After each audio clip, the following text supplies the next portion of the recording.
Sana all, mahal.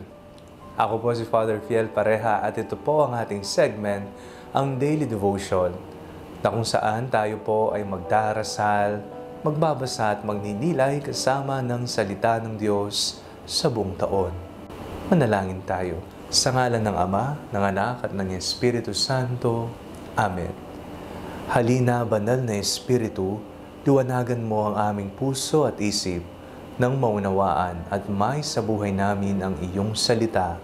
Amen. Our Bible passage for today is from the Gospel of St. John chapter 16, verses 25 to 28, and I read it for you. I have said these things to you in figures of speech. The hour is coming when I will no longer speak to you in figures, but will tell you plainly of the Father. On that day you will ask in my name. I do not say to you that I will ask the Father on your behalf, for the Father himself loves you, because you have loved me and have believed that I came from God. I came from the Father and have come into the world. Again, I am leaving the world and I am going to the Father. Isa po sa mga malulungkot na tagpo sa ating binasang ebanghelyo ay ang pagpapaalam ng Panginoong Jesucristo sa kanyang mga alagad. Nagpapaalam siya dahil babalik na siya sa Ama. Ang ating pong binasang ebanghelyo ay bahagi ng mga goodbye narrative ng ating Panginoong Jesucristo. Malungkot na alagad, nagpapaalam na Jesus. Minahal tayo ng Diyos. Ito po ang totoo. Sana all, di ba, nagmamahalan. Sana all, minamahal.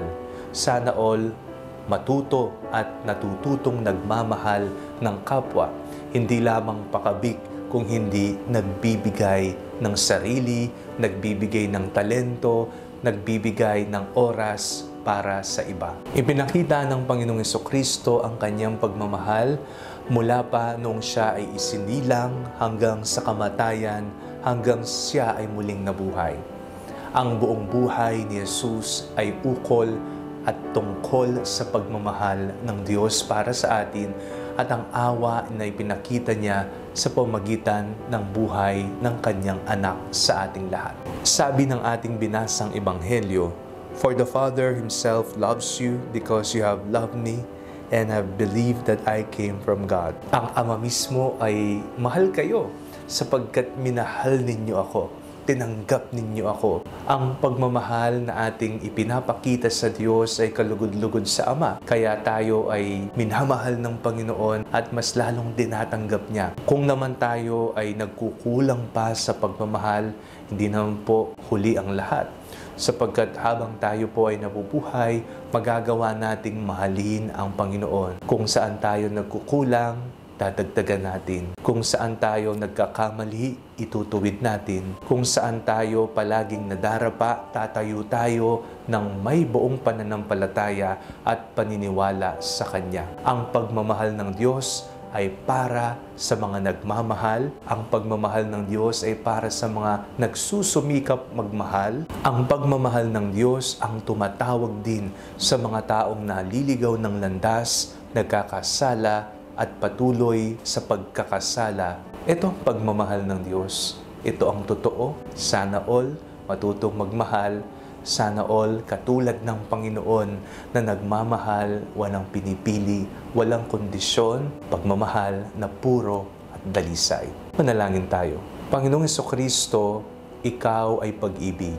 Nawa ang pagmamahal na aming naranasan sa iyo ay maibahagi namin sa iba sa pamagitan ng aming mga salita, gawa, at pagseserbisyo sa iba.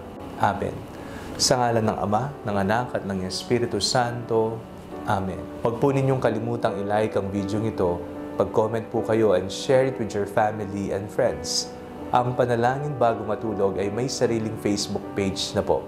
Huwag niyo pong kakalimutang mag-like at mag-follow dito, and do not forget to subscribe to our YouTube channel.